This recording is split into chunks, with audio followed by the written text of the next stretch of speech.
I'm really happy to be here and so happy to have so many people join us for this session. So let me just open my slides and I can start my presentation. So today we're going to be talking about gender justice education in a time of global crisis. My presentation will focus a little bit on the experience. I've been in Myanmar, working in Myanmar for over 10 years, but really talking about gender justice on a global scale and kind of giving a model that maybe could be utilized by some of you in your own contexts as well.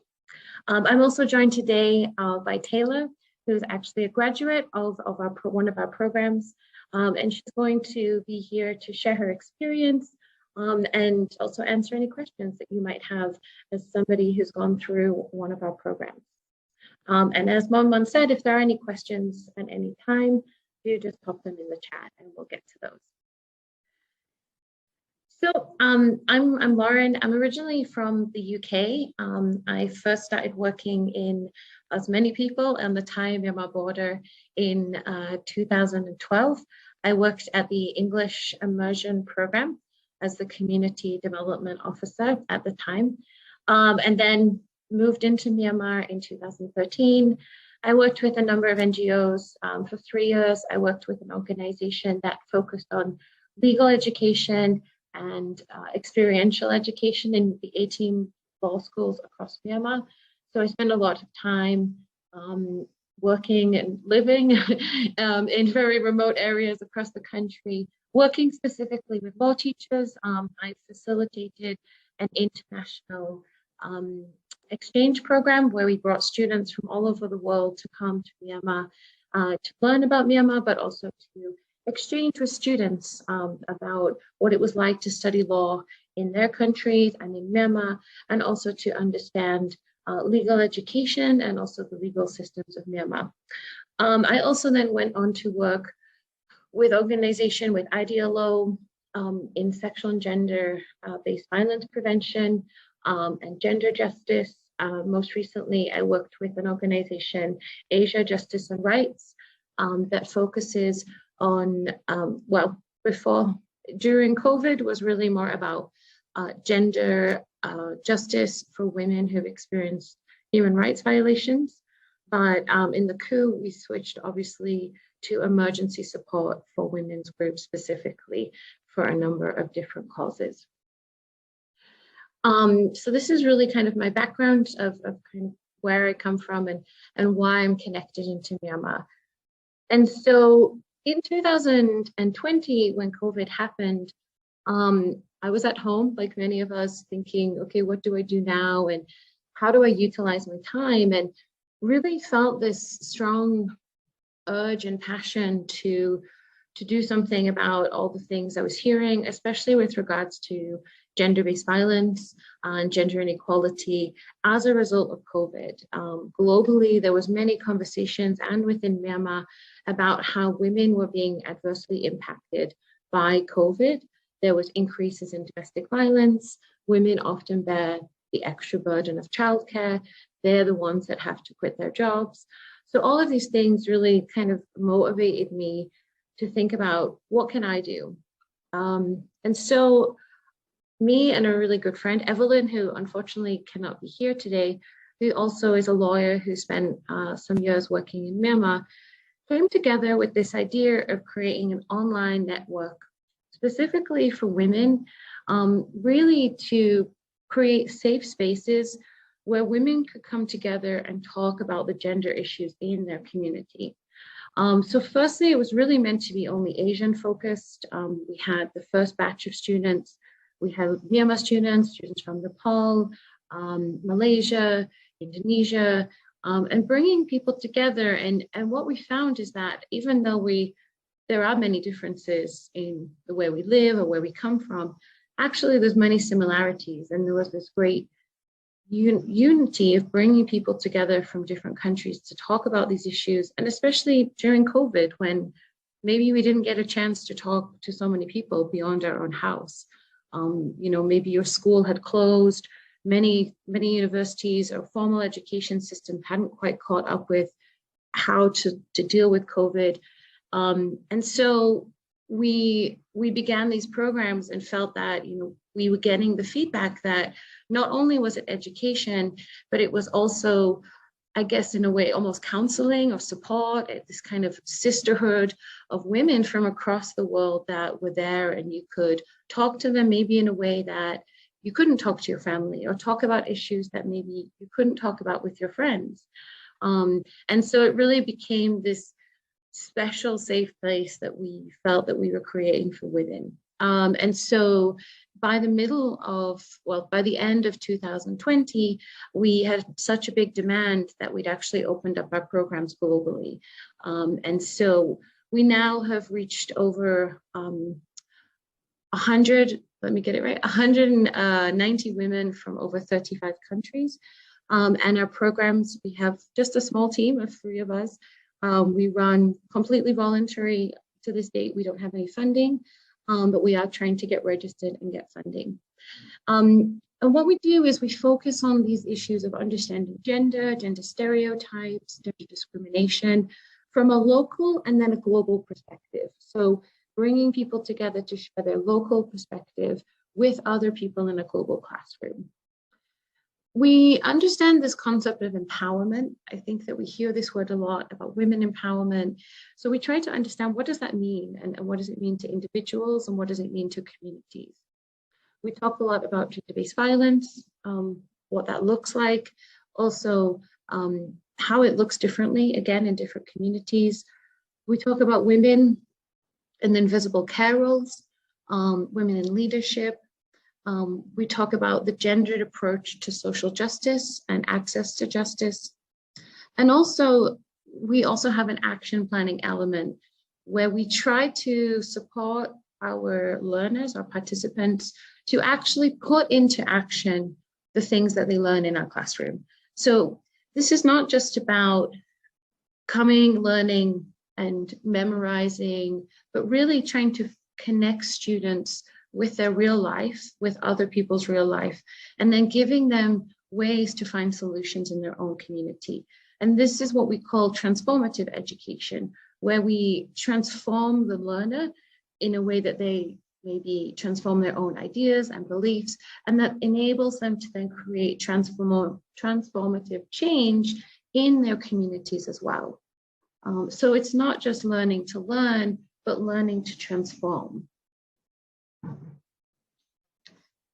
So this is some of the programs that we run. We run programs specifically for youth aged 18 to 25. We run a professional program. We also, as I mentioned, I worked a lot with with law schools and legal educators across the world. And so we also felt it was really important to continue this work, because I think, and I hope other people think, it's, you know, talking about gender is not just a space to have a class of gender. We should be talking about gender in everything that we do, whether it's the law, whether it's healthcare, whether it's education. Gender impacts the way that people experience all parts of their life, and not necessarily only women. It could be any man, non-binary person. We all experience things differently because of our gender. And therefore, it's really important that we have conversations around gender and understand how it impacts everyone in society at all levels of society. So this is why we have a really strong collaboration with universities right now. And we have had some law teachers from Myanmar, well, I guess ex-law teachers now, who've also participated in our programs. And we really hope in the future to also bring in more students. One of the challenges that we faced and we've seen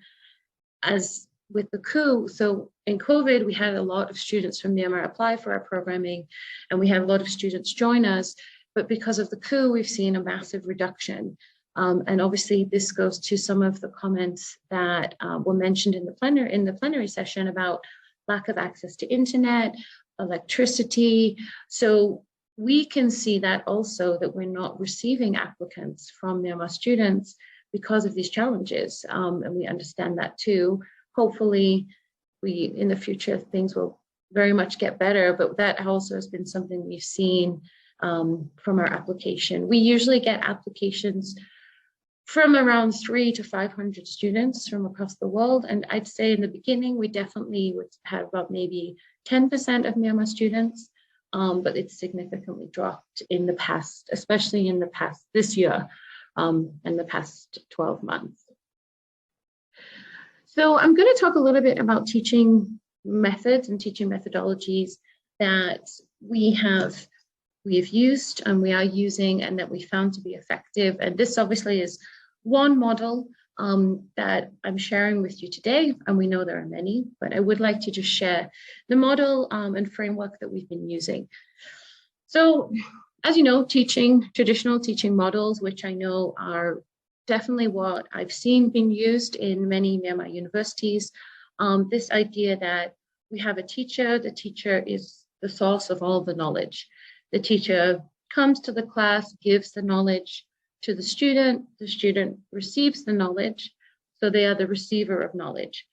We don't, in this model, the students are not acknowledged in bringing knowledge to the classroom. So it's seen that the teacher has knowledge, but necessarily the student is not in the traditional model. So what this creates is a hierarchy. So we have a teacher who's seen as often almost like a god, and everybody has to listen to everything the teacher says. We're not necessarily supposed to question the teacher. We just have to listen to the teacher and believe everything that the teacher says in the traditional teaching model. So this is an approach that might not necessarily be the most effective, especially acknowledging that when we're working in post-secondary education, we're working with young adults who do have a lot of life experience, do have a lot of knowledge, are educated, have access to different resources, whether it's social media, whether it's work experience, whether it's internships. So they do have value and knowledge to bring into the classroom. And so we have adopted a feminist approach to teaching using feminist pedagogies. And so to this, there are 4 key components. And I'm going to just briefly go through those with us today. So the first one is participatory learning. So this is necessary. Here you see on the side, we have the different methods that we use. So again, in the traditional model, where we have a teacher of the source of all knowledge, we often use lecture. We usually use sometimes a presentation like today. We have reading, we have demonstration. We don't necessarily have a lot of interaction. So we call this passive learning. So students aren't necessarily interacting or engaging with the learning. But when we talk about participatory learning, we use more student-centered methodologies, which could be discussion groups, debate, practice by doing, or teaching others. And so this really gets the students to be engaged with their own learning, and is also, as you can see from this pyramid, when students are participating in their own learning, they are much more likely to actually retain the knowledge that is being shared with them. But so participatory learning tries to break away from this model of hierarchy and tries to acknowledge that everybody in the classroom, everyone in the learning space has knowledge and we can all learn. So even me as the facilitator or teacher, I can learn from the participants, and that it's not just a one way, but we all learn together, and we all have different experiences and different things that we can share with each other that can be beneficial to the learning environment. And this, so this involves also the facilitator to also have self-reflection and self-questioning, and not necessarily, for me, I always feel like I always say to all of my students, I don't have all the answers. I work with students in a classroom from 20 different countries. I do not have all the answers for everything in their own communities. I haven't even been to many of the countries where some of the students are from. So I learn every time I enter the classroom with my students, and I'm open to learning. I'm open to saying, I don't know. And this changes the dynamic that you have with your students, because you're no longer seen as this, high up person and the source of all knowledge, but that we are mutually learning together. And when we have a classroom in this format, it really changes the way that students feel within that environment as well. And also makes them feel more comfortable to explore and learn and make mistakes. If the facilitator is also saying, I don't know everything, so how can they be expected to know everything? So how do we bring this into our classroom? As I said, interactive teaching methods. We use peer groups. So outside of the class, the students are responsible for their own learning. So we assign them peer groups, and then they are responsible for setting up meetings or communicating with their peer groups to continue conversations outside of the class. We provide weekly homework assignments that require them to connect with knowledge that they gain from their real life and interact with material from their own communities, whether that's online or in person. And we also continuously ask for feedback, and this is really important when using this approach. Is we are never perfect in our class, our programs are never perfect, and we can always improve. And so it's always really important that we keep making sure that we ask students for feedback. So I see some questions. Maybe I'll keep going and we can do them at the end. So the next element of a feminist approach using feminist pedagogies in our learning is to validation of personal experience. And what do I mean by this? So this is, again, thinking that, we all come from a different background and we all have different experiences. And it's important that we share those experiences and that we have an opportunity to share, but then also critically evaluate our own experiences, and then respectfully also evaluate other people's. And basically this idea that when we have the traditional teaching model, there's this idea that there is one knowledge, that the teacher has this one knowledge and we all have to listen and we all have to believe. When we have this, I guess I want to say more community classroom, we're not saying that there's one right answer, or that there's, especially when we're talking about issues of gender. Maybe if you're talking about science, I don't know, it might be a bit more that, okay, there's a scientific evidence and this is the one answer. But when we're talking about issues around gender and justice, there is not one answer. There's not one solution. Like many of the things that many of you probably teach as well, we talk about social studies, even if we're talking about conflict and peace, if we're talking about community development, there isn't one answer. There isn't one correct way to do anything. And so there's a lot of value in listening and sharing our experiences. And also then, as I said, to critically evaluate them and understand that we can then together create new knowledge. So this idea that what we see often when we have, from my experience in universities in Myanmar, we have this one knowledge and we memorize the knowledge and then we just repeat the knowledge. There's no new knowledge because we're just memorizing things. We're not criticizing it. We're not critically evaluating it. We're not discussing it. We're just memorizing it. And so there's no new knowledge being created. There's no new ideas. So if there's no new ideas or there's no creativity, everything will stay the same. And obviously that isn't helpful, right? And we know that nothing is perfect. The law is not perfect. In the situation I'm speaking of, the laws in Myanmar, many of the laws that you have date back to the British. They definitely aren't perfect, and they definitely need to be critically reviewed and analyzed and discussed. So it's important that we have this space where students can come in and discuss things in a safe space without fear of being punished or told that that's not okay to speak about those things. And really importantly, a space of respect. Obviously, when we come together and we share ideas and experiences, we don't always have to agree, but we can respect each other and listen to each other. So moving on to the next element of this. I just wanted to say one more thing. So when we have this idea as well, is that we're moving away from this idea of, so obviously many relationships are surrounded around power. And in a classroom, we have a teacher in a traditional classroom who has the power, and the students are, I guess, disempowered.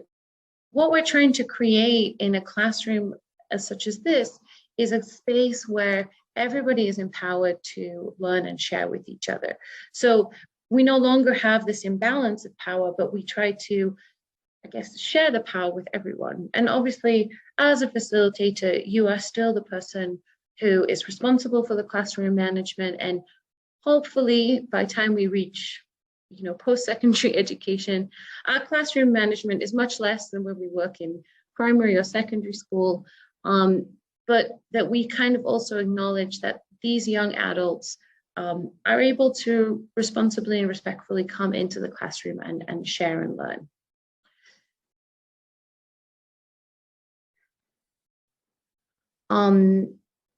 Great. So as I mentioned, it's really about this idea of bringing in critical thinking and open-mindedness. And so students are not just empty vessels that we need to fill with knowledge, but they are very experienced, worldly,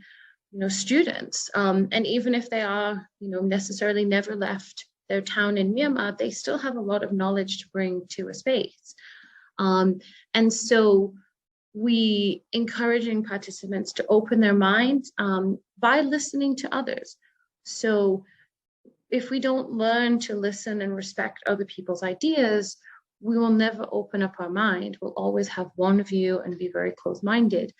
So in our classrooms, if we can create space where we encourage active listening, this is also really important. It's great to speak, but it's also really important that we learn to listen. And so using this pedagogy, what we really also try to do, and through different, say, teaching methods, we do a lot of, say, for example, if me and Mon went into a breakout room together, we might then ask Mon, when you come back, you have to share what Lauren shared, and Lauren has to share what Mon shared, so that we're actively listening to each other and, then, I guess, retelling the ideas of each other. And that is really important, that we can listen actively. And this involves critical questionings that invoke reflection. And so sometimes questions that could be very difficult or challenging, to also encourage students to change their own or question their own ideas and beliefs. And this is really how we create this transformative change. And we're hoping that we can transform students by themselves, as I said, so that they are then able to go and challenge structures, systems, beliefs within their own societies to create transformative change. Great. And so the last part of this is about encouragement of social justice activities and accountability. So this idea that, okay, we come to a class and we learn. And one of the biggest things that, so as I mentioned, when I used to work at universities, and I also used to work with a number of different law firms in different capacities, we used to try to work with law firms to run internship programs in collaboration with the universities to help students get hands-on real life experience to prepare them for their future. And one of the things that lawyers said in Myanmar was always that whenever the students leave university, and they say this as students themselves who also went to school in university in Myanmar, is that they leave school with nothing, that they have to train them from the beginning, because all they can do is memorize. And so they don't have any skills, and they don't have, because of the way that the system was very much this rote learning. There's no critical thinking, there's no speaking skills, there's no debate skills, there's no practical skills of critically analyzing legal documents. And so this idea of spending 4 or 5 years in an institution and you leave with few practical skills doesn't really seem like a really good use of your time or money. And so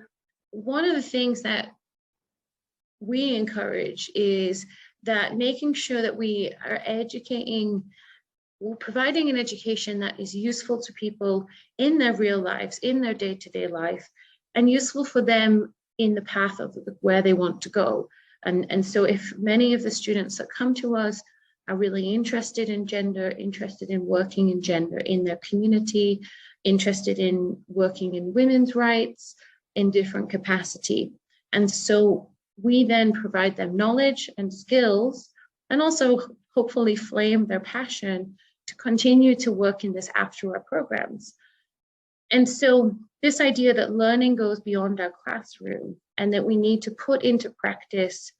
as soon as we learn something. There is a lot of evidence that shows that unless we use something, I think it's within a really, I don't remember, a very short amount of time, we will forget it and it won't be useful. So this is why we have homework assignments that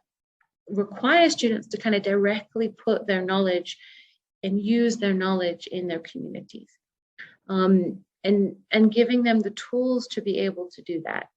And so what we've done through our programs is we have this action element where we guide students to make a small scale project, which then they have 4 weeks where they go actually into their community. Again, completely unfunded. All of our students didn't get funding. Unfortunately, we don't have funding. We provide mentoring, weekly guided reflections. And some of the students, maybe it wasn't so successful in the initiative they ran, but the learnings that they took away from this experience, as Taylor will share, has been phenomenal. So it's about, and also then driving their passion to want to continue after the program has finished. And so this is, to me, really what education should be about, is that we're transforming students to then encourage them and give them the tools to transform their communities and also transform knowledge, that we don't just have to have the same knowledge reproduced time and time again, that we as young people, we're looking right now, we're talking about the future of Myanmar. Young people are passionate about change. They're passionate about making things better. And it's, I think, a responsibility of us to then give them the tools to be able to do that through the education programs that we provide.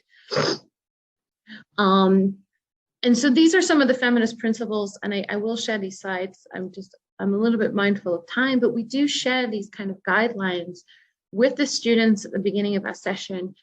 and really help them understand that the space that we're creating is, it's about building relationships with each other as a whole community, that we're interested also in their feelings. And so every session that we start with a check-in. So we ask, how was your week? What was difficult about your week? And acknowledging that we're not just students and we're not just facilitators or teachers, we are humans. And sometimes we have great weeks and we have bad weeks. And it's really nice if you get a chance to enter a learning space and share that. And also to turn on your camera and see people's faces. I find it really hard sometimes when I'm on Zoom and I can only see my face.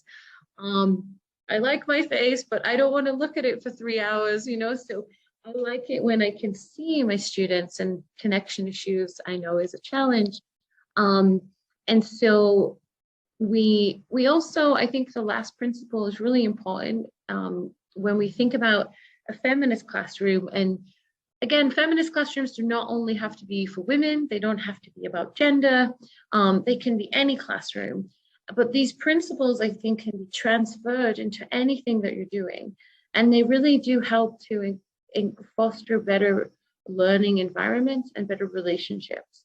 And so one of the things I always say is that we are not perfect. Our classroom will not be perfect. So, and that's really important starting point, because if we go into a class saying, okay, these are, and I know we sometimes have to have exams and tests and, you know, certain things, but I think a classroom should be a place of exploration. It should be a place of fun. It should be a place of making mistakes and learning how to do things better. And so we cannot have perfection. We can only have improvement. And so I think that's really important to take into all classrooms to kind of set the stage that, you know, we're not asking for perfection. We're asking also just for you to be open-minded and to try, because especially given the situation that many of the students in Myanmar are in today, many of them are having very much a lot of different issues going on, whether it's trauma, whether it's family stress, whether it's conflict at their door. And so adding extra pressure maybe is not always, it's definitely not helpful, but kind of having this, you know, more of a, I guess, open policy to being willing to accept that sometimes we fail, sometimes we don't meet deadlines, and that's going to be okay. And so just watching our time, just the importance of M&E, I think this is something that I did touch a little bit on, but with everything we do, again, there's no perfect class, there's no perfect program, and it's really important that we find a way to continuously improve and do better. And so as a facilitator, I always make sure that I gather feedback from students. Some of the feedback we've had from students has been transformative in the way that we've run the program. You know, we've had feedback from students that's then been like, hey, that's a great idea. Why didn't we think of that? And so students also have amazing ideas about how we can do it better because they are the ones experiencing it. So don't be afraid to get really great feedback from your students, and really ask difficult questions like, how was my facilitation? How was the homework? How was this? And analyze every element of your program so that you can get really good feedback to then change or improve your programs. And so this is some of the transformative changes that we've seen. These are just two examples, and I will pass it over to Taylor in a second. And what we heard from many of the students, so as I mentioned, so far we've had 190 students from 35 countries, is this, you know, one, that the space feels like a community. It feels like a safe space where they can explore ideas and learn. And also that it has transformed their lives in different ways. And the quotes here, will share that with you, and I'll pass to Taylor now so she can share about how she felt in the program and how maybe it differs to traditional learning in Myanmar. So Taylor, I'll hand it to you.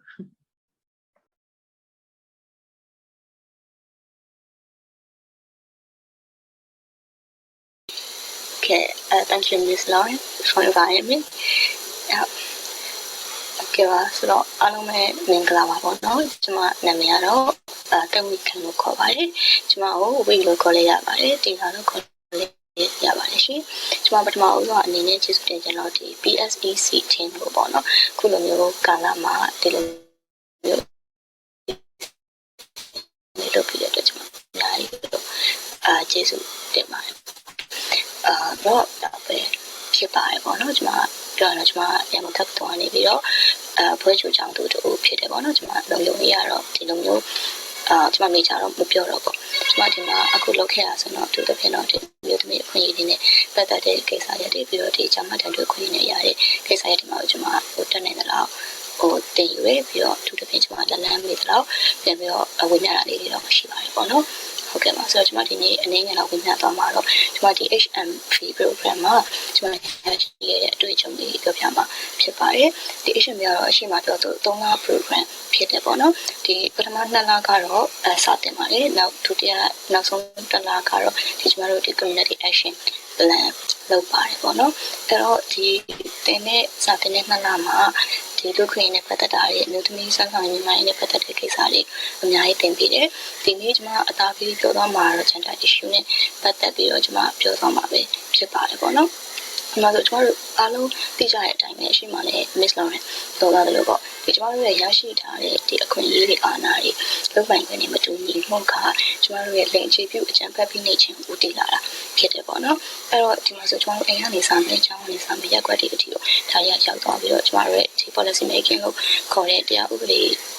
ရေးဆွဲတဲ့အထိကိုကျွန်တော်တို့ရောက်သွားနိုင်တယ်ပေါ့နော်အဲ့မှာဘာတွေပါမလဲဆိုရင်ဒီကမ္ဘာလုံးအတိုင်းအတာအနေနဲ့ကိုယ့်ရဲ့ဖြစ်တည်မှုပေါ်မှာမူတည်ပြီးလောက်ခန်းလာစာမတူညီမှုတွေပေါ့နော်ဒါကိုကျွန်တော်တို့သိခဲ့ရတယ်ဒီ HMP မှာတော့ကျွန်တော်တို့ဘာကိုအသားပေးပြီးသင်ခဲ့ရလဲဆိုတော့ဒီနိုင်ငံအရေးကြီးမှာသူတို့ဘယ်လိုမျိုးတွေကြုံတွေ့နေရလဲပြီးတော့သူတို့ရရွာအခြေပြုအဖွဲ့အစည်းတွေရဲ့ဒီ pay cap နဲ့ပတ်သက်ပြီးတော့ဖြည့်ရှင်းတဲ့နည်းတွေကျွန်မသင်ခဲ့ရတယ်ပေါ့နော်ဟုတ်ကဲ့ပါပြီးတော့ဒီမှာတော့နိုင်ငံတိုင်းကတော့ပြည်စုံနေဆိုတော့မရှိဘူးပေါ့နော်အရန်ကိုတိုးတက်ပါတယ်ပြီးတော့ဒီလူအခွင့်အရေးတွေရပါတယ်ဆိုတော့ဖွံ့ဖြိုးရေးနိုင်ငံတွေမှာဒီသုံးနိုင်ငံတွေမှာဒီလိင်ပိုင်းဆိုင်ရာနဲ့ပတ်သက်တဲ့စံနှုန်းသတ်မှတ်ချက်တွေရှိနေတယ်ပေါ့နော်သူနိုင်ငံတွေမှာတော့ပို့ပြီးတော့အသေးစိတ်သွားတယ်ပို့ပြီးတော့နှုတ်စိတ်သွားတယ်ဆိုတဲ့အရာပေါ့ဒါလည်းကျမတို့ထည့်သွင်းပြီးစဉ်းစားရမယ့်အချက်တွေမှာပါတယ်ကိုကျမတို့နောက်ပိုင်းမှာလည်းကျမတို့နိုင်ငံအရင်တိုးတက်သွားတဲ့အခါမှာလည်းဒီလိုကိစ္စတွေကကျမတို့ပြန်ပြီးတော့ကြုံတွေ့လာနိုင်တယ်ပေါ့နော်ဒီမှာအဓိကတစ်ခုအနေနဲ့အရေးကြီးဆုံးအရာကျမသင်ခဲ့ရတဲ့အရာကတော့ဒီစဉ်ဆက်မပြတ်မျိုးဆက်ပွားဆိုင်ရာကျန်းမာရေးနဲ့စဉ်ဆက်မပြတ်လိင်ပညာပြီးကိစ္စပေါ့နော်ဒါဆိုရင်ကျမတို့ကျောင်းမှာဆိုရင်တင်ကျိုးတစ်ခုအနေနဲ့ကျွန်တော်မတင်ခဲ့ရဘူးတက္ကသိုလ်မှာဆိုကျွန်တော်ဘာသာရေးတစ်ခုအနေနဲ့ degree တစ်ခုအနေနဲ့မရှိခဲ့ရဘူးပေါ့နော်လူများနိုင်ငံတွေမှာဆိုရင်တော့ဒါမူလာတန်းလောက်ကစားပြီးတင်ပြီးတယ်ပြီးတော့ gender နဲ့ပတ်သက်လို့ choice bachelor degree master degree လောက်အထိလုပ်ပေးနေရတယ်ရှိရပေါ့နော်အဲ့တော့ကျွန်တော်တို့ခုနကဟာကိုပြန်ဆက်မယ်ဆိုရင်ဒီလိုမျိုးဒီမျိုးဆိုင်ရာကျန်းမာရေးကိုကျွန်တော်တို့မသိတော့ဘာတွေဖြစ်မလဲဆိုတော့ဒီအရွယ်မတိုင်ဘဲနဲ့ကုန်ရတာတွေပြီးတော့ကျွန်တော်တို့မရှိပဲနဲ့ကုန်ရတိုင်းအဲ့လိုမျိုးကြောင့်ကျွန်တော်ဒီ construction လို့ခေါ်တဲ့သားဆက်ချနေတယ်ဘယ်လိုအသုံးပြုလဲဒါတွေကိုမသိကြအောင်ချို့ရဆိုရင်ဒီဆိုင်မှာကွန်ဒုံးဝယ်ဖို့တော့ရှက်နေကြတယ်ပေါ့နော်ဒီလိုမျိုးတွေကျွန်တော်တို့မသိအဲ့တော့မရှိပဲနဲ့ကုန်ရရဲဆိုတော့ကျွန်တော်တို့ဒီကလေးကိုဖျက်ချတော့မယ်အဲ့တော့ဖျက်ချမယ်ဆိုတော့ဒီနိုင်ငံမှာလည်းသိတဲ့အတိုင်းပဲဒီ abortion rights ဆိုတာလည်းရှိမနေဘူးနော်အဲ့တော့ဒီရက်ွက်တွေကလက်တယ်လို့ပြီးတော့ကိုယ့်ရဲ့နေဆက်ရာကဆက်ဆေးတွေတောက်ပြီးတော့ဖြည့်ရှင်းနေကြတယ်ပေါ့နော်အဲ့တော့ဒီမှာကျွန်တော်တို့ဒီချို့တော့ဒီ research တွေကကြည့်မယ်ဆိုရင်ဒီခင်ပြင်ထားတဲ့90ရာခိုင်နှုန်းကကျွန်တော်တို့ဒီမတန်ရှင်းတဲ့တ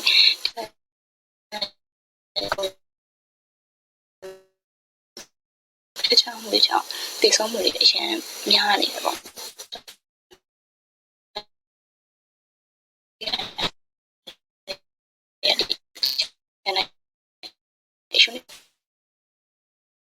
ကျွန်တော်တို့ပေါ်ကြတဲ့အချက်ကလေ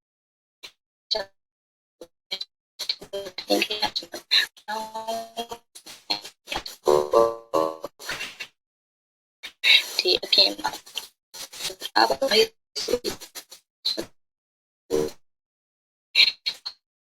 နဲ့ဆိုအစမ်းကျမတို့တက်မဟုတ်ဘူး။အောင်းမသွားခင်မှာတည်းကျမသိခဲ့ရတယ်ဒါကျမတို့ဒါခြေလန်းနေရဲ့အစားတစ်ခုဖြစ်တယ်လို့ကျမယုံကြည်ပါတယ်ပေါ့နော်။ဟုတ်ပါပြီဒါတော့သင်တန်းနဲ့ပတ်သက်တဲ့အကြောင်းပေါ့။နောက်တစ်ခုကတော့ဒီမှာဒီသင်တန်းကတချို့တော့ကျမငယ်ငယ်လေးတွေကနေအခုအချိန်ထိသင်ခဲ့ရတဲ့သင်တန်းအနေနဲ့မတူတဲ့အရာတွေကိုကျွန်မပြောတော့မှာဖြစ်ပါတယ်ပေါ့နော်ကျွန်မဒီ interactive learning ဆိုတဲ့နှစ်ဖက်အပြန်အလှန်ညှိနှိုင်းဆွေးနွေးဆိုတဲ့အရာကိုကျွန်မတက္ကသိုလ်ရောက်မှကျွန်မသိရပါတော့ကျွန်မအထက်တန်းထိကျွန်မဒါအောင်မသိဘူးဒါပေမဲ့ဒီကျွန်မအပြင်သင်တန်းဒီအင်္ဂလိပ်ကျောင်းတော့ဘာလို့မှသိတယ်ကြွကြဲပေးမဲ့အနေနဲ့ကျွန်မတော့မပြောခဲ့ရပါဘူးဒီမှာတော့ကိုရိုမာကိုအားလုံးသိပါတယ်ပြန်မင်းရင်တော့နင်းလာသင်ခိုက်ပါလားဒီလိုမျိုးကျွန်တော်ပြောခင်တာလေးပေါ့နော်ဒီမှာတော့သင်တန်းမှာတော့အဲ့လိုမဟုတ်ဘူးပေါ့နော်ဒီကျွန်တော်တို့ဒီမှာကျွန်တော်မှာ power ရှိနေတယ်ပေါ့ကျွန်မရဲ့ဒီလိုအပ်တယ်ဆိုတော့ကျွန်မထင်မြင်နေတဲ့အရာတခုကျွန်မတင်ပြခွင့်ရှိတယ်တချို့တော့ဒီသင်တန်းသားတွေပြောပြရတယ်ကျွန်တော်တို့ပြန်ပြီးတော့နားထောင်ရတယ်ပေါ့နော်ဒါကျွန်မရဲ့အရန်ကြိုက်တဲ့အရာလည်းဖြစ်ကျွန်မလည်းနည်းနည်းတော့စကားများတော့ကြိုက်တာပဲပြောတာပြီးတော့နောက်တစ်ခုကတော့ဒီမှာအဓိကအသားပေးရတော့ဒီ student center approach ပေါ့နော်ကျောင်းသားကိုပေါ့ဟုတ်ပြုပြီးတော့ဒီနေ့ပေါ့ကျွန်မဒီအရှိမ ဒီ local က training တွေရောဒီချို့တော့ဒီမှာ CDO training တွေမှာတော့မှ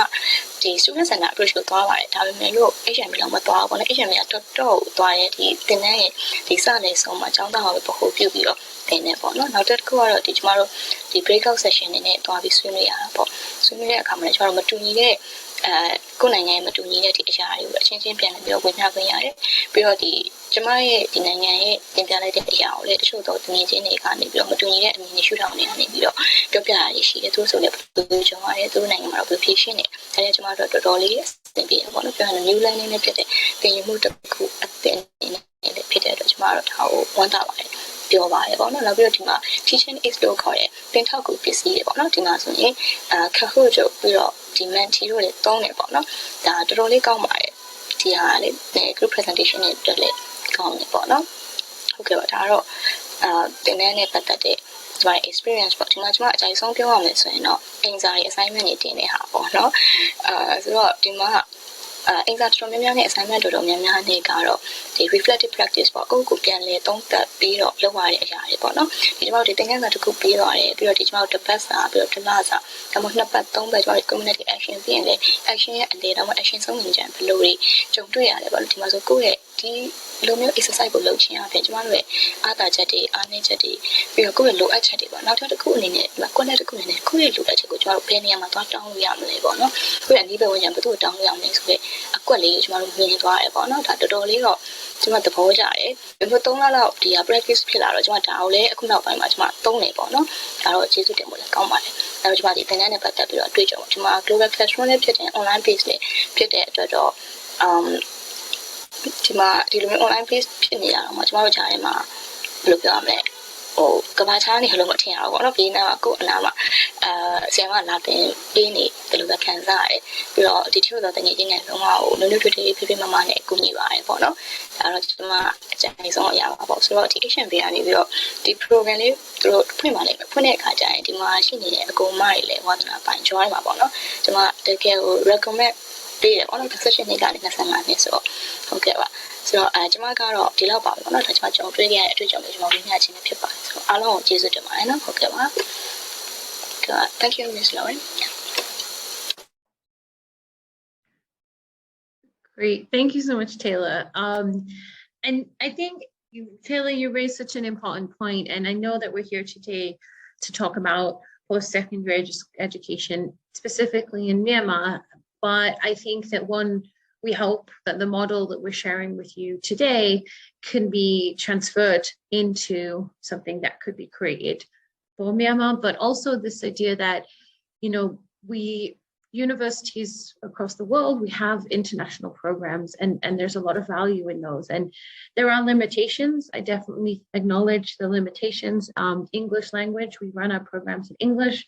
This is also then excluding certain students. But we know that there are also many students that can be included. We know that access to internet and computers, but that I know is a challenge that all of us today here are facing, considering that many of us are most likely running programs online because of, I think COVID is maybe not such a restriction anymore, but still the coup. And obviously location, depending on where your students might be. But I think this idea, as Taylor said, is bringing students together from different communities, whether it is within Myanmar or within the region or globally, has such a value to it because, like Taylor shared, we can learn so much from each other that we can then bring back into our own communities and create this transformative change that we're hoping to achieve. So I know that we're almost at time. So basically, for me, I feel that even though we're talking about feminist pedagogies, and I know that some people are probably a little bit afraid of this word, I know that still in Myanmar, it's maybe not got the best reputation as a word, but it is maybe trying to radicalize or change or just disrupt normal education patterns and saying that, you know, we can do things differently, and it is really effective. Taylor is one of 190 students that I could have brought here today who would have really said the same thing. And it's really also down to the students. It's not necessarily just us and our facilitation, but it's the openness that we create a space where students feel open enough and confident enough to talk about these things. And, you know, I've seen Taylor in the past 3 months, and I think that, Taylor, you wouldn't have even spoke about this to this conference 3 months ago. I know that you were very nervous and shy to speak in English when you first joined our program. And the transformation that I witnessed within you as an individual is also amazing, that we can create, if we create the right space, that we can support our students to through that journey in a short amount of time as well. We're not talking about a year or 2 years, we're talking about a space of a few months and online. You know, that's, as Taylor said, we're online, and many people still might struggle with creating these spaces online, but I believe that we can. I believe we can create communities and strong communities online with the right settings. And so, yeah, so I've come to the end. Also, if anyone has any questions, and also if anyone is interested in learning more or would like any kind of support or guidance, if anything I've talked about today is something that you would like to learn more about, or find ways to incorporate some of these principles into your own work, I'm really happy to have conversations with anyone. So my email address is here, and you can also find our website. But yeah, I'll hand it over to Mon if there's any questions. Good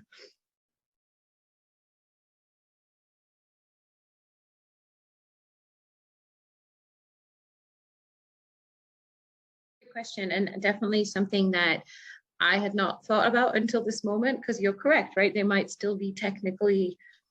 I guess, graduate on the way to graduating, but not there because of the delays. And so, yeah, I think we definitely would accept students. One of the reasons we have an age kind of, I guess, limit and a way that is just because we do really want to kind of bring students together that might still be in that university age or kind of the beginning of their career age, and then acknowledging that, you know, usually beyond 25 or older, they might be moving into their professional space, and people might have different learning goals or outcomes. So we're not too strict on age. And if anyone is interested, we right now are running a legal education program